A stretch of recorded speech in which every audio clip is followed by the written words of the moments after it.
Hello, hello, everybody. So, welcome for another career and spirituality conversation.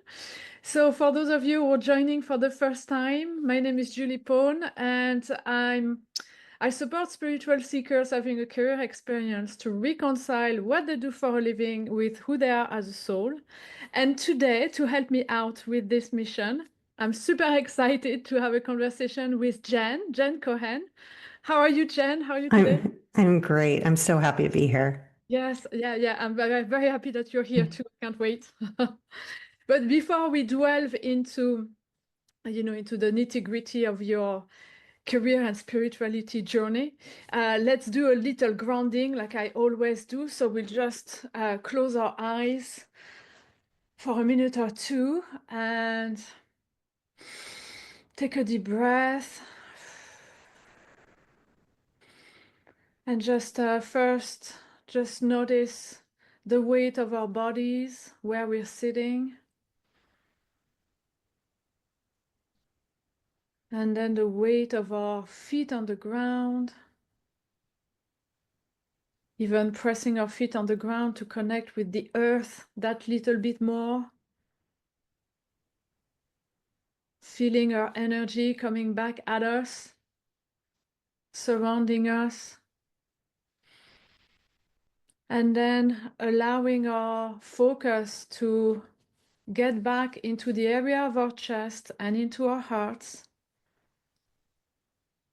And tuning a little bit deeper into our hearts by either touching it or listening a little bit more closely to our heartbeats, maybe even feeling our heartbeats in our chest.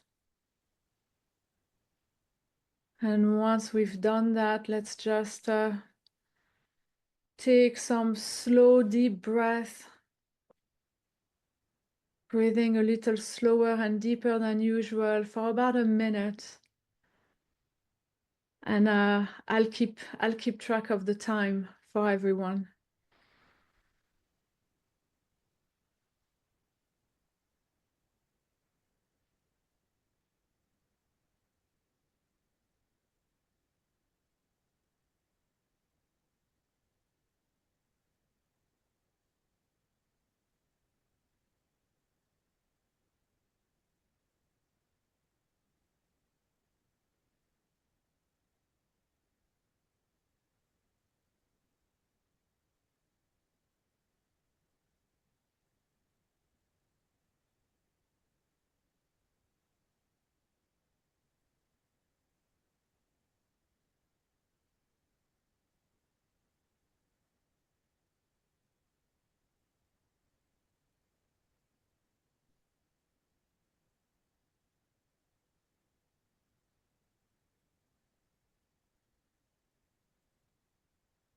And let's take one deep, slow breath together.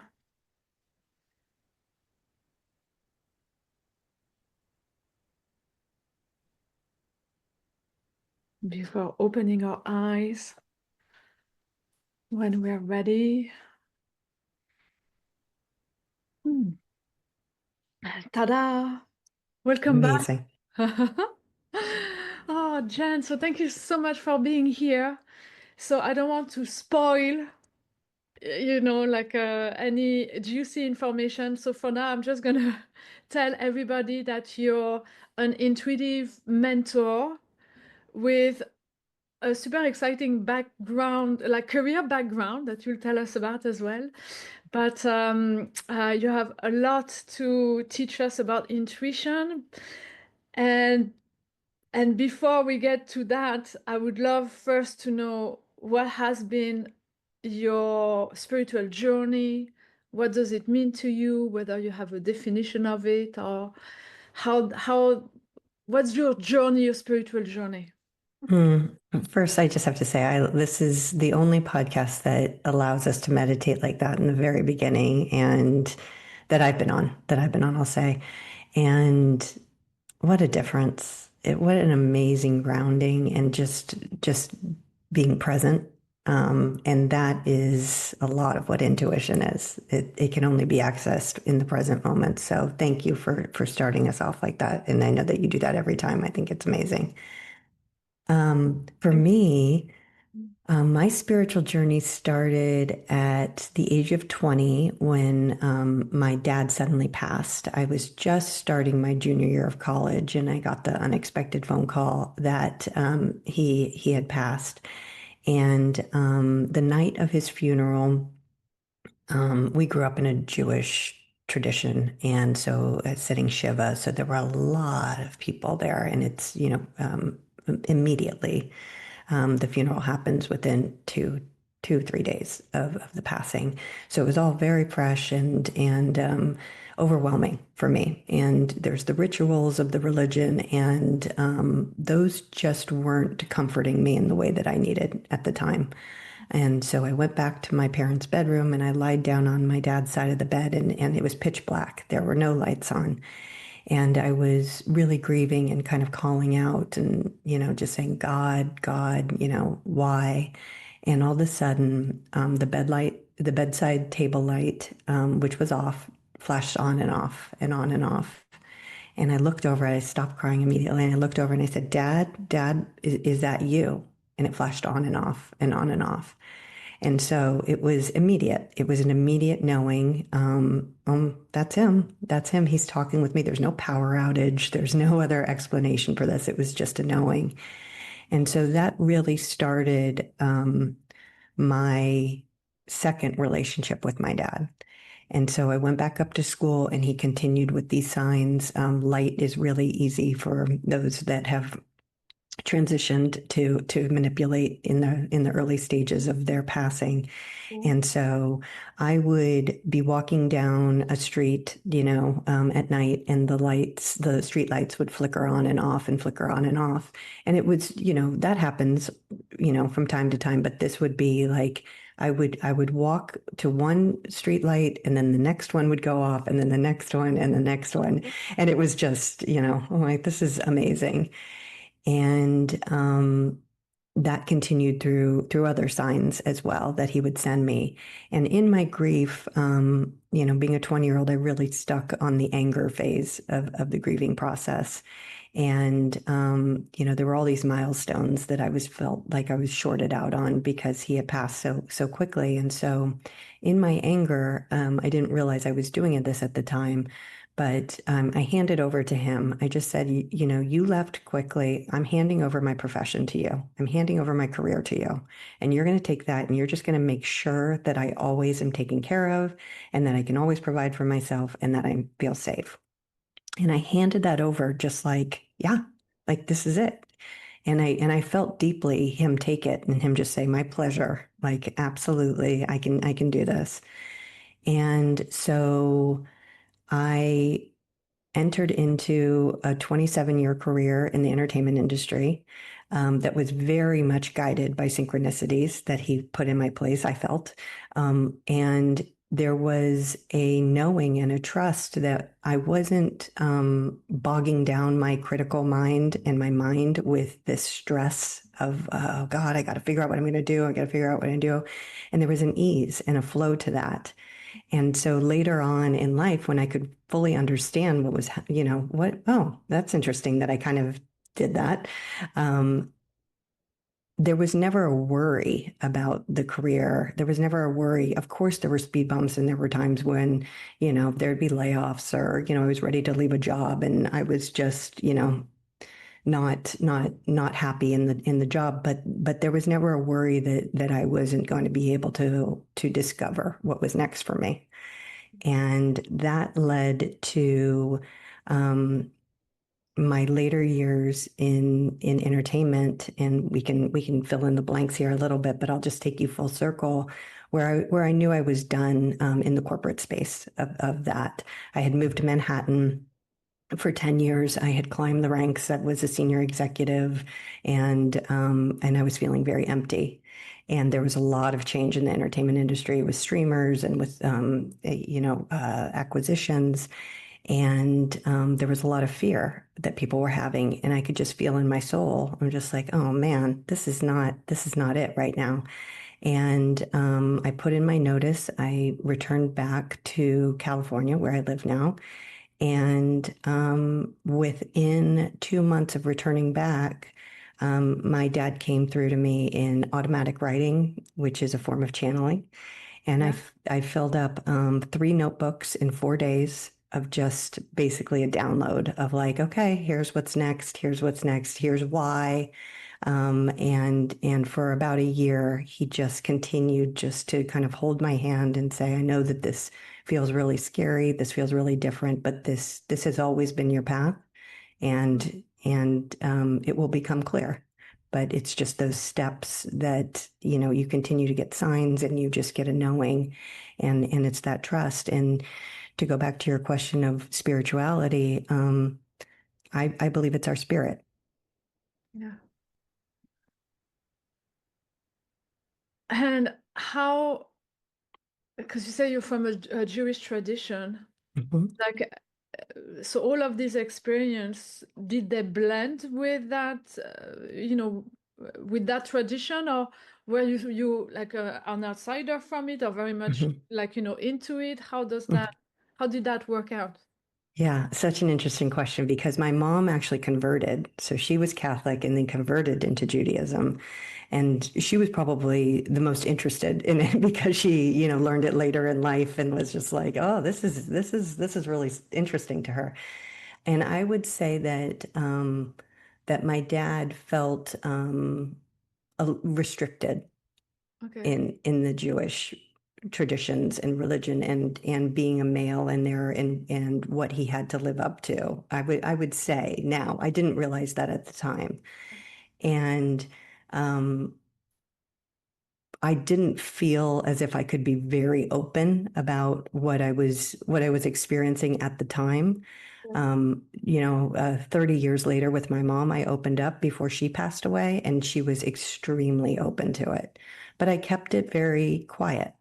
I just, especially because of the polarity of what was happening kind of in the front of the house with the sitting Shiva and with, the very traditional forms. And again, I don't knock that at all. It's very comforting for a lot of people. For me, it was very overwhelming. And so then when I went to the back of the house, and I was able to have that beautiful conversation with my dad for the first time, and I felt so much peace there. So for me, it was neither wrong or right, but this was how I was going to cope. Mm. Get you. But you also said, so I was intrigued, you said, you had a lot of anger. Mhm. Um, how did you navigate that? And because sometimes we think, there's a conception that, like strong emotions or might be getting us in, get in the way because we get Mhm. so even though you had that, you still were able to stay connected. So how Yeah. did that work? Yeah, and this is where the naivety of being a 20-year-old, like I'm really appreciative of it because I can look back and I can see what was happening. But I was so angry that it was coming from a very different place of like, how could you?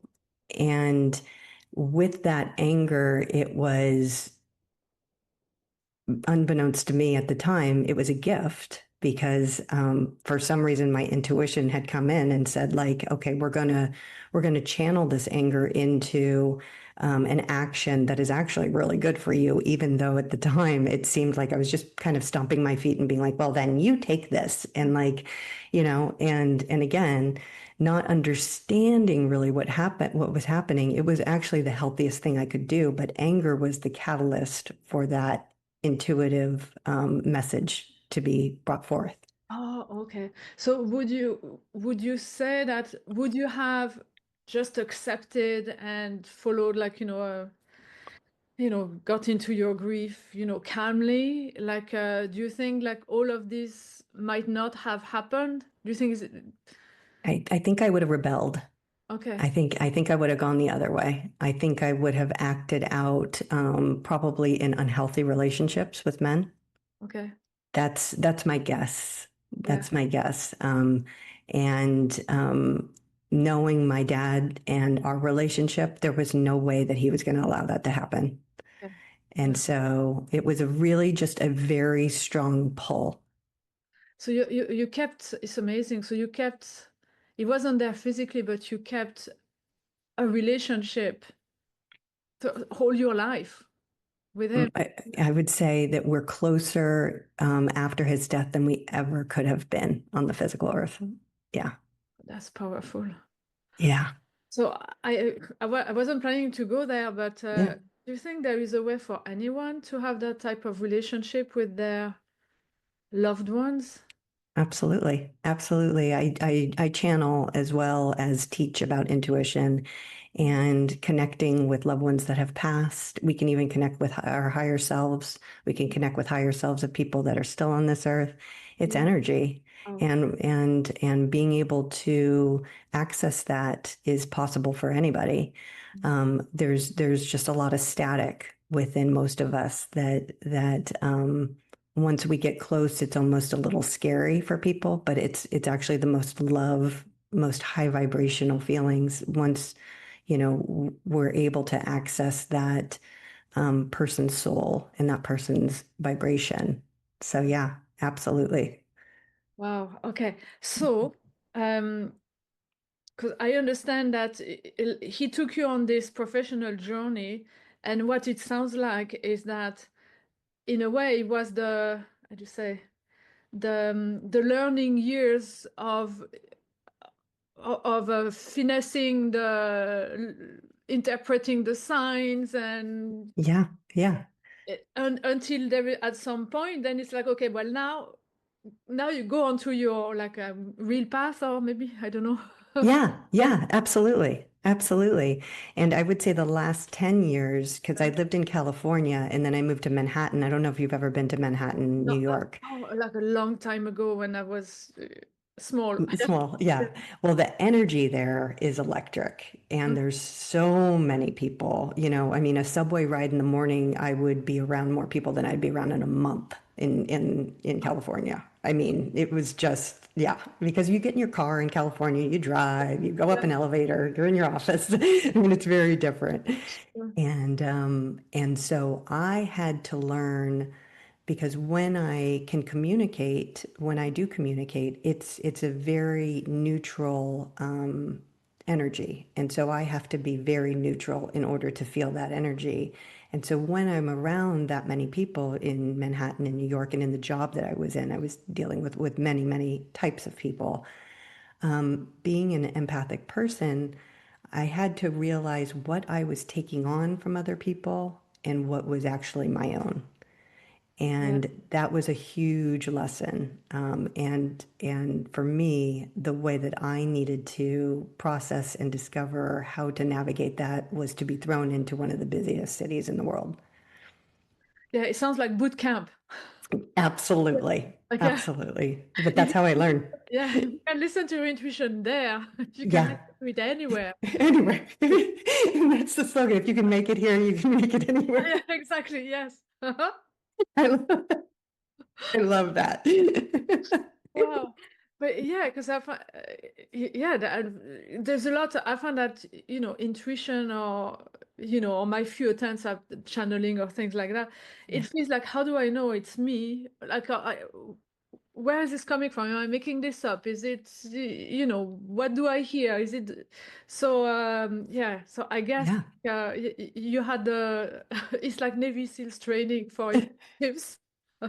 It is, it is. And it gets so uncomfortable when you're taking on other people's stuff. Your body's just like, okay, well, you're either gonna live with it this way, and then it'll show chronic pain or in other ways, or we're going to develop practices in order to make sure that you've created boundaries, you've created ways in order to flesh out that other energy and really get used to your neutral state, which is a beautiful thing in life in general. Neutral. I like that. So before we get, because I'd love to, that we go into a bit more of like how you do all of this Mhm. and advice. But like before, because otherwise I think we're going to get into the rabbit hole. I Okay. want to know more about your career evolution, that's also, I'm curious and because Yeah, it of sounds course. exciting and fascinating and maybe you have a few key moments where like intuition was yeah, like allowing you to navigate pivotal points or I guess in your career. Absolutely, absolutely. Well, when my dad passed, I had just declared my major, which was pre-law. Oh my God. So what was it? Pre-law, like Pre-law? No. law, like Oh, yeah. legal. Oh, yeah. Yeah, yeah. Like I Wow. wanted to be a lawyer. I mean, What a weird idea. Like, I studied law too, so I'm with you on this one. yeah. Okay. Okay. I know. I know. And so I would say one of my first intuitive hits was I was working at a paralegal office just interning, like a job for some credits. And the phone rang and I remember looking at the phone and I'm like, "Oh, like that's some bad news." Like whoever's on the other side of that, this is going to not be fun. And, that was kind of one of those things where it was just like, okay, like I'm going to listen to that. I could have pushed through. It's like, oh, but I majored in this and what a waste. But again, my dad was already sending very, very specific signs. And so my first job out of college was as an assistant in the animation department for marketing and publicity for DreamWorks SKG, and it was their first year. And again, how I got that is very guided, but I was around the most creative individuals from all around the country. Steven Spielberg had started Amblimation first, and that was, it based, I believe, in London, and so that kind of folded into DreamWorks, and all of these international, young, creative artists were in one place. And it was talk about using the creative part of the brain, not the critical mind, and this imagination and this creativity and this expansiveness and this nonverbal with the drawing and these, you have to be so present when you're making a movie, like, with your hands, because this is even before 3D was really going. And Big so drawings and they're stuff. And drawing, it takes 4 years to make a film. So, I mean, the dedication and just the culture. And so I was really birthed into the corporate space because I wasn't an artist on that, but I was around them and I got to absorb that energy and that lightness. And so I worked at DreamWorks for 5 years. I would have stayed my entire career, but everybody would have stayed their entire career. So there wasn't really a lot of upward mobility. And so after that, I went to IMAX, which was a fantastic place to work. And I got to do international marketing. So again, I got to travel and at the time, anybody, I don't, it might still be the case, but anybody could license IMAX films. And so anyone could open an IMAX theater. So yeah. you just had people opening them, but they didn't understand how to open a film. So the marketing and the promotion. And so I got to do that. And that again was teaching and creativity and not a lot of, pressure from kind of like executives and things like that. So again, much, I was starting to baby step into that, like the politics of it, and I could see that coming. And then I went over to NBC Universal, which had gone through a couple acquisitions at the time, and that's where I was started to be in like consumer promotions and marketing about the television shows. And then I went into production and got to work much more on the creative side, which was amazing. So it's just kind of my intuition was allowing me to go where I found my curiosity. And that's such a big part of of listening to your intuition, because in the industry, and I think in a lot of industries, when you start out as something, it's kind of like you feel pigeonholed, like we were talking about, like, like I could have stayed in my major and I could have become a lawyer, but I just never had that spirit. And so I was watching who I was meeting and how I was interacting with people across all different departments. And eventually it led to my job moving to New York. And that was really the polarity that we were talking about earlier, because I then ended up going from a creative position into the sales department, but marketing, and talk about a very different Environment. feel. Yeah, because you just had the financial pressures and then you had the creativity that needed to perform in order for the financials to work. And so I found myself kind of in this middle squishy spot where I could talk with the creatives and then I could talk with the financial and the much more critical thinking minds. And that allowed me to not I would say a lot of society really relies on their critical thinking more than their creative thinking. And there's a balance there. And that's what our intuition is trying to tell us is there's a balance here. It doesn't mean that one is bad and one is good. It just means that we've got two hemispheres of our brain. Let's try and balance that out. And so that along with the energy of what I was experiencing in Manhattan really pushed me to not fall too far into the critical mind. And my intuition also would tell me the job was based in Manhattan. I found a way to make it bi-coastal. So I was flying to the West Coast Yeah. 2 weeks, at least 2 weeks out of the month, so that I could really physically center myself and see almost kind of where my soul was like saying, okay, you see, this is actually where the work needs to be done. Mhm. And then I'll So wrap when this. you say Yeah. when where the work needs to be done, what do you mean by that? Where you need to develop yourself, or where there is a need for what you have to bring, or something else? At the time, the work I needed to do within myself Okay. Okay. in order to then understand how I could bring it forward. Okay. And towards the end, I would say that I could have left my job 2 to 3 years ahead of time. And I think that's important to know about your intuition is, while it doesn't often get loud, it does repeat itself. Okay. And that's part of the process because Okay. our nervous system, like it needs a gentle guiding sometimes. And, things take time. You look at nature, a rose just doesn't go to full bloom. It slowly opens up. And so, for those 2 to 3 years, I would find myself saying to people about the people that I was working with, it's like talking to a wall. Trying to get something done is like talking to a wall. And then I was in a meditation practice and I saw this image of myself and she looked me dead in the eyes and she said to me, it's like talking to a wall. And that was like, ugh, this is an inside job. Yeah. This is where the work is. And this is okay, let's take a really deep look at this and let's see where we're resisting and where we have created some fear where there doesn't need to be. Yeah.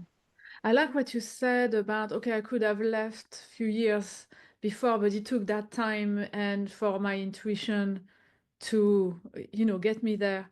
I love that you Yeah. said that because I often hear that we sort of retrospectively is always easy to say, well, I could have, why did I stay for 2 more years or something? Mhm. But then it's the first time I hear, well, there's no point if you didn't leave then. It was needed, and there was that intuition. Then was a process, and there was, a need for that time. So there's no point beating yourself up for it. Absolutely. All fine. Yeah. Absolutely. And something else that I loved in the story that you describe, because you said, because your dad, you actually gave an assignment to your dad. You say, okay, you're going to make sure that I'm, that I'm looked after, that I can take care of myself, that I'm safe. And so he managed to put you in an environment that was both Hmm. corporate enough so that you'd be financially safe, but Yep. creative enough so that you could keep develop your Absolutely. like, Yes. wow, well done. Yeah, I know. I know. Dr. Cohen, like, genius. He's Yeah. amazing. Yeah. Yeah. Wow. Yeah. Yeah. And then when that, and it's nearly as if once you had you learned is not the word, but that you maybe practiced enough or that you developed enough. Okay, so now she's ready for the next level. So let's throw her into like more of the corporate, so that Yes, she will practice in these boot camp situations. absolutely. Yeah, refine the skill, and then it will also. It nearly sounds like it was nearly planned that that would eventually push you out the door for something else. I mean, Absolutely. what a bold. Abs- Yeah, I know, I know, I know. And I'll tell you, I wouldn't change a thing. I would yeah, not change a thing at all. Yeah. You probably hear that a lot too, you know, yeah, and it yeah, maybe true. personally. Yeah. So, how, with everything that you know now, how can we tap in to this intuition? But because my first thought is, okay, not everyone seem to have like a deceased loved one sending them text Mm, messages, like I'm mhm. thinking, but being so Yeah. loud, speaking so loud and clear. So how do we tap into that for ourselves? Yeah, yeah, it's so fun. And we all have it. We all have the ability. I don't know if you ever saw the movie The Sixth Sense, Yeah. but like, so I worked on that film, which was hilarious. Oh, Yeah. yeah. And again, in culture, and entertainment, they can sway the way that people, view things. And a lot of times it can be scary, and I see dead people, and that's not how I experience intuition at all. In fact, I call it my first sense. Um, and that really resonates with me. And so, it's not our job really to hunt down our intuition. It's our responsibility to put ourselves in a place to receive it. I think like that's really a nice reframe. And it's also something that we were born with, so it's something that we're relearning. And as we get older and go through life, all of the puts on us, all of the things that society teaches us.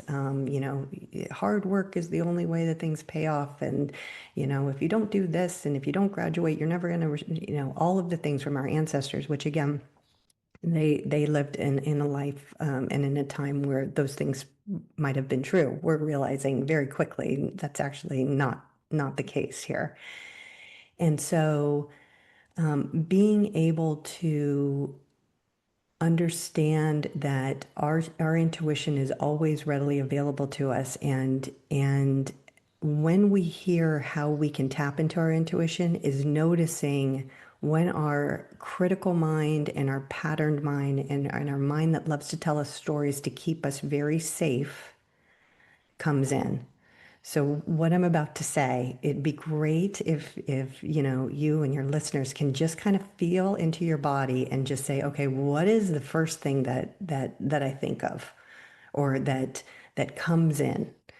And if I tell you that your intuition is readily available for you now, the only thing you need to do is to be present moment. And when you start worrying, or when you're in anxiety, thinking about something in the past, you've left your intuition. That means that you're in the future, you're in the past.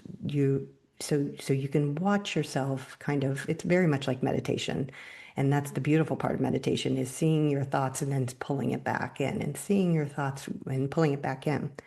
And when people say they can't meditate, I said, oh, if your brain's going a mile a minute, then you're meditating perfectly. That's the practice. That's the practice.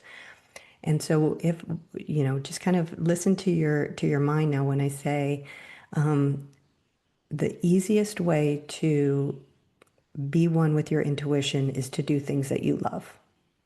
Mm. It's to be out in nature. It's to read a book. It's to listen to music, it's to dance, it's to sing, it's to drive in the car with the windows down, it's to be around your animals, it's to eat delicious food and savor every bite. And while those things seem almost decadent to some people, or like, oh, well, that's too easy, Mhm. that's the practice. We make things extremely hard, as I know you've talked about before, with other guests. It's we just complicate things extremely.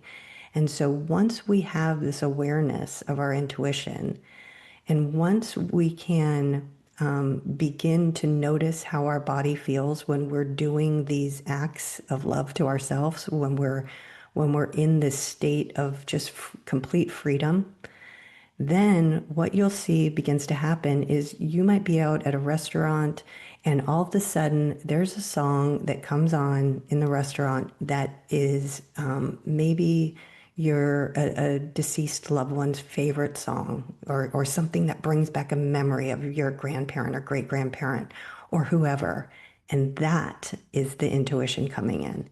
And because when you're present and when you are saying again to your higher self, to your guides, to your angels, to source, whatever you believe in, God, whatever you want to call, when you tell them that you're serious about this, they're just waiting. They're at the door saying, "Okay, okay, we'll come through, and we'll show you signs as soon as you give us the old wave." And that's it. And it's beautiful. You might even see butterflies if that's something that's important for you, or hummingbirds, coins a lot of times. But allowing those doors to open, and through the most joyous ways that you like to live, is how we start to open up those doors to intuition. I love it. And as you were talking, it struck me that because intuition somehow like is accessing information in the subtle realms. Right. So it's very much like energy or Exactly. spirit. Hmm. And but you said loud and clear that the way to access this is somehow to be the most embodied into our five senses as we can possibly be. Right. So Yeah. love that you, because sometimes like there's such a thing as spiritual escapism, Hmm. trying to kind of stay, or like connect like this, Absolutely. when actually just you, as if, well, you chose to be in a body, like just and uh, enjoy it, use it. And Yeah. in those moments, that's precisely where it's the easiest to access the other side instead of trying to to not live fully here and go there directly. Yeah. Beautiful. Yeah, yeah, yeah. And our we understand our minds try and do that because of evolution, and rarely is there a tiger or a lion right in front of us, ready to pounce. But our mind can create ordeals and create circumstances that feel as if that lion is right there. So again, being present.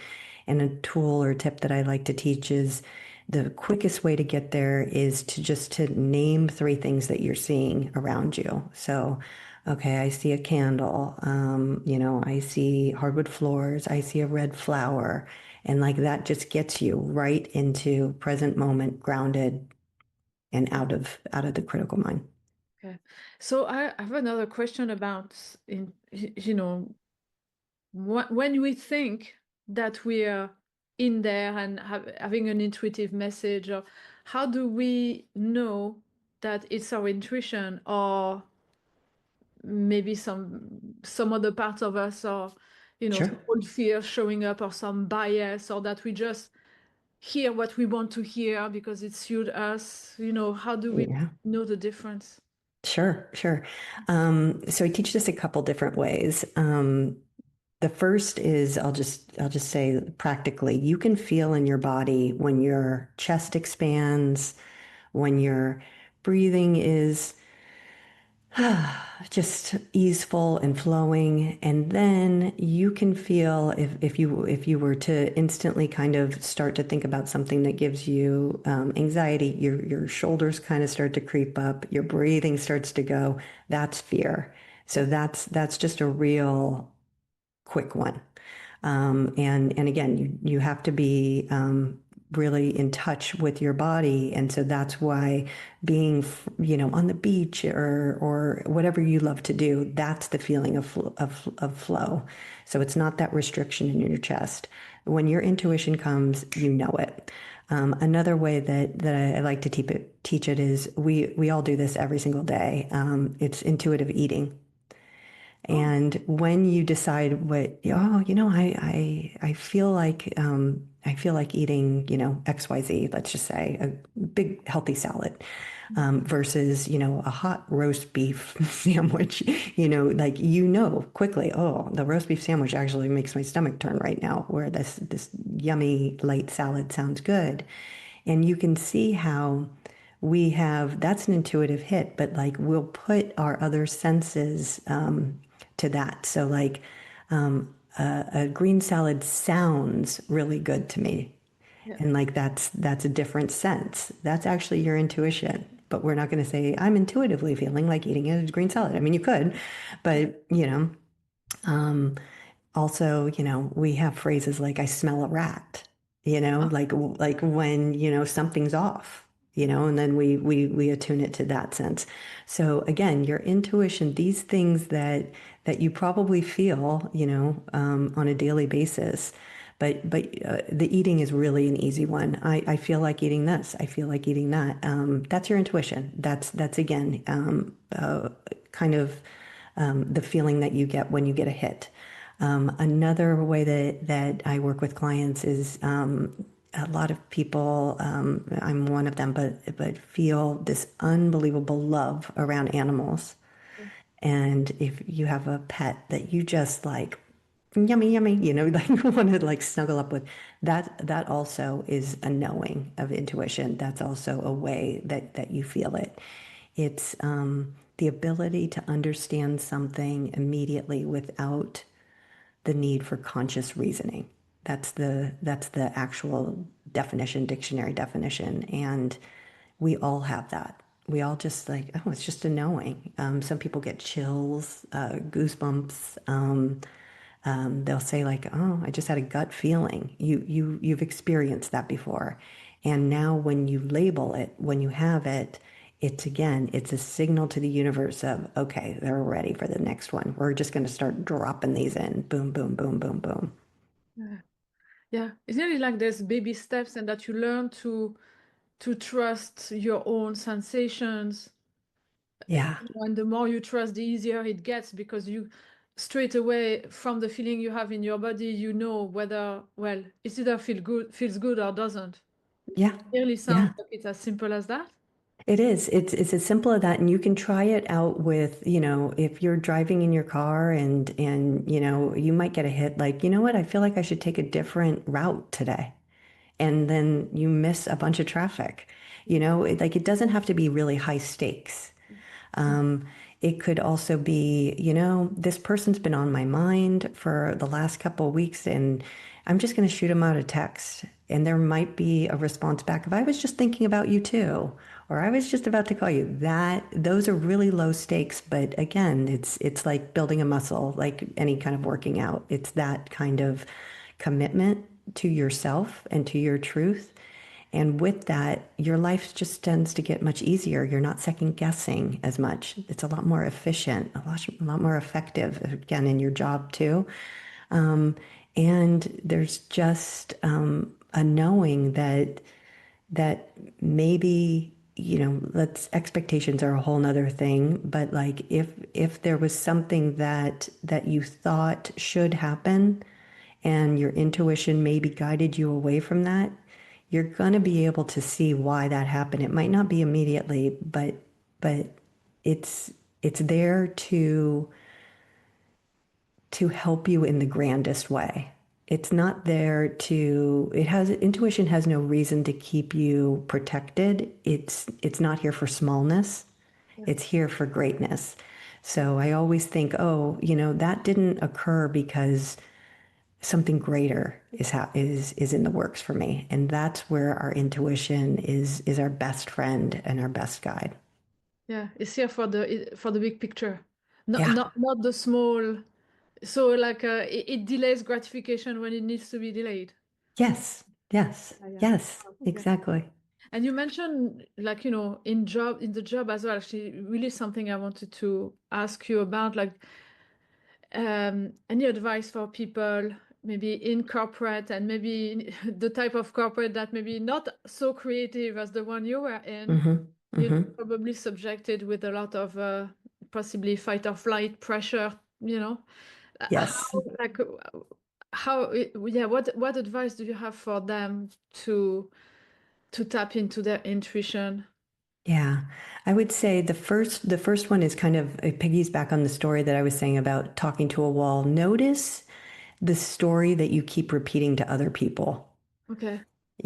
and if you've got a good friend that does this, gently remind them, oh yeah, I've heard this before. I've heard this before. It sounds like your intuition is trying to tell you something here. Yeah. And that just kind of has it's a nice way of kind of coming back and you turning into the self and saying, yeah, I'm trying to work this out in a critical thinking way, and the audio of hearing yourself, okay, but let's take a deeper look at this because while it might not be the right time to make a big leap from your job, there might be, and a lot of the clients I work with right now, this is what we're working with. Within the job, there's a shift. And that's what I did a lot in my career is if I was in a position where the job description just wasn't fulfilling me, but I understood the job description, I would find things outside of that job description that still helped the department, Mm. and they fed me, and it was never negative. I mean, people might say, oh, they're stepping on my toes. Again, that's not what I'm here for. Let's work together. There's ways around that. But when you can find something joyful in your profession, then we really lean into that until you're ready to make a bigger leap. And a lot of times that will satiate what the person is really resisting and struggling against. And 9 times out of 10, and the only reason I don't say 10 times out of 10 is because it really depends on the person, is there'll be a synchronistic meeting. It has nothing to do with the actual job. It's going to be a meeting where someone's like, wait, you like this? You like that? Oh, have you heard talk to this person? Da, da, da. And it opens up doors. But if you're just going in and day out and allowing that vibration to bring you down like an anchor, it's not going to allow your intuitive mindset and the guidance and support to come in. Yeah, it's gonna close. Yeah, it's closing the doors. Yeah, Then you keep looking at like obsessing over the thing you don't want and only see the thing you don't want, right? exactly. Yeah. Exactly. Yeah. So the same way that you can uh, um, do the thing that you love, Yeah. you can also lean onto the thing that you most like within the job, even though it's not the perfect job. That's what. Absolutely. Yeah. Absolutely. And if there isn't anything, then that's when we talk about something different. Okay. But there's always a way to maneuver. Your spirit wouldn't have you stuck in a place that's not that there's no road for you to go to. Wow. Oh, I love that. That's powerful. Your spirit would never. Allow you to be stuck in a Yeah. space that there's no road Yeah. to get out of, to go through. Yeah, Wow, I love that. So for anyone who feels like, oh, yes, if you're there, like, there has to be a door somewhere. Otherwise, you wouldn't be there. absolutely. Yeah, I love yeah, it. Yeah. Okay. So I want to make sure as well that we know maybe how people can how do you work with people, Yeah. where they can find you, what's going on in your, in your ecosystem right now, you know. Yeah, thank you. Thank you.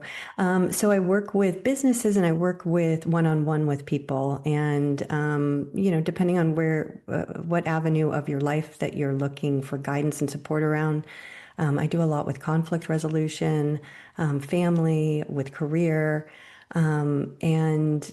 Really it's talking with the individual about what their spirit is trying to share with them.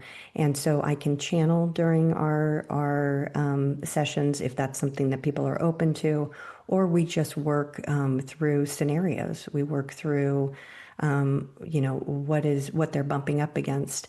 And then while I'm talking with them, I'm able to connect with their higher self. And then we can just have a conversation. They don't need to hear directly if they'd like to. I love that. And then I'll channel for them as well. Um, and so there's that ability. I do group channelings as well, where we'll have, maybe 7 to 8 people in one room, and then I'll channel for everybody. And what's beautiful about that is that those 7 or 8 people that are gathered together, they're getting support from the messages of others as well. So that's one of my most favorite things to do as well. It's a beautiful hour spent with and it always happens with people of equal or higher vibration coming together from all over the world. And then the last thing I'll mention is membership. And I have 3 tiers of membership, depending on where you are in your intuitive journey. And that's on my website. And I'll give that out. It's Jenn Cohen. It's Jenn with 2 N's. Cohen, Cohen, intuitive.com, and it's all there. And if you want to reach out, my email's there too, and I could talk about this forever. So please But feel free. I'll make, in my, with my amazing editing skills, Yeah. and we're not DreamWorks 11 here. I'll make sure I'll have your website, like Great. there. And anyway, everyone who's receiving that by email will have all the ways to contact you. Perfect. Um, Thank you. but hold on, I had a question there a second ago. Oh yeah, when you channel, is it what is it that you channel in this context? Is it higher self? Uh, Yeah. is it So loved I'm channeling fifth dimension, so collective energy and higher self. And then if there's someone specific that has transitioned over, we'll contact them. I can also contact the higher selves of people on this earth. I can channel pets, animals, plants, houses, anything with the soul. And it's beautiful. It's just beautiful to get that perspective from a higher plane. Yeah. Wow. Um, okay, so channeling. So it's just uh, struck me that like we never said the words medium or psychic, but Mhm. somehow Mhm. it sounds like it's very much, in that realm. But that's Yeah. yeah, and Yeah. all beautifully and very simply integrating in just okay, intuition. Yes, Yeah. Yeah. I love Yeah. that.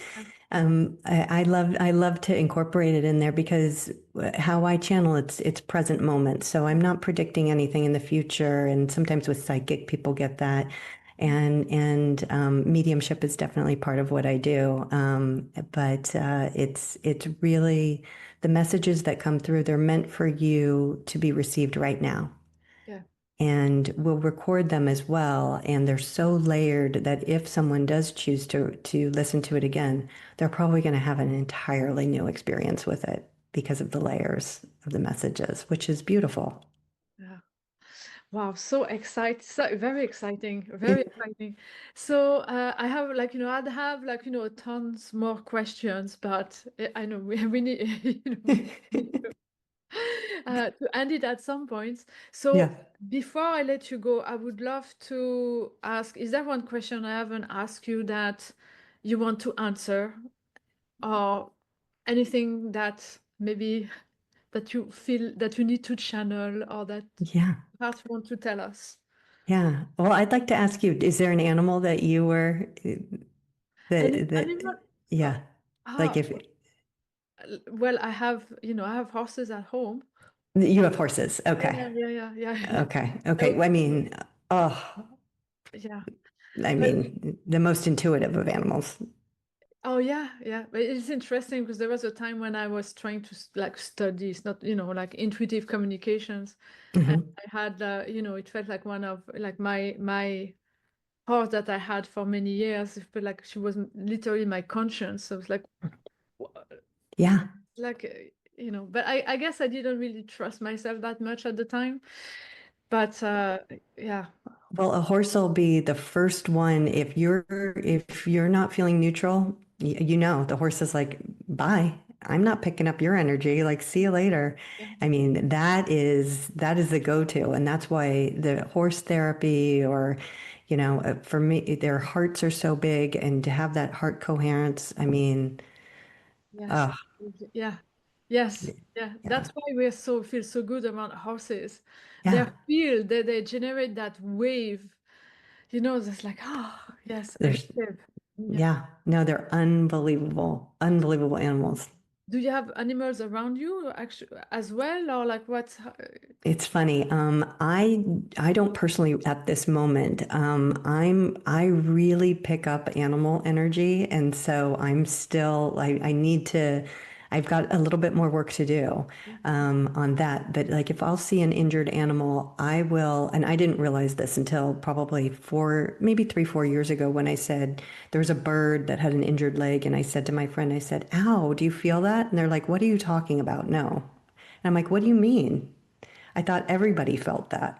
Yeah. Like that to me was oh, okay, okay, this is something that I need to just kind of take a look at more and more and more. And so I'll read a lot of animals, and but I know a dog is right here waiting for me, and it's gonna be pretty soon.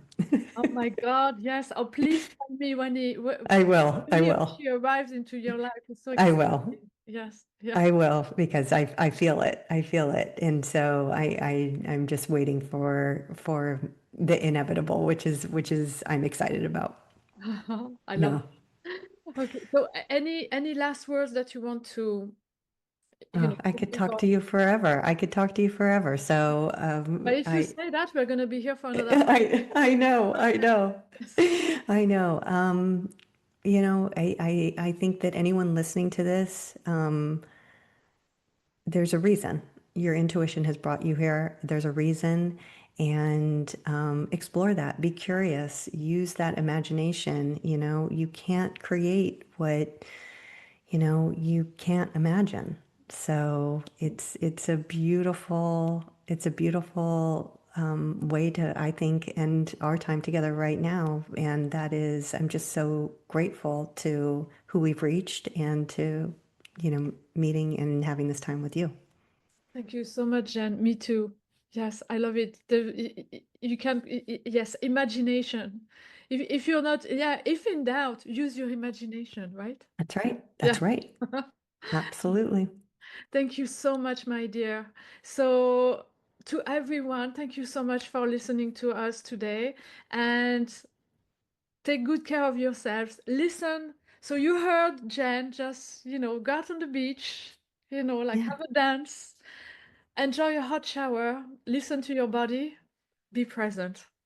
And I shall see you next month for another career and spirituality conversation. Love you, everybody. Bye. Bye, Jen. Thank you so much. Bye. Thank you.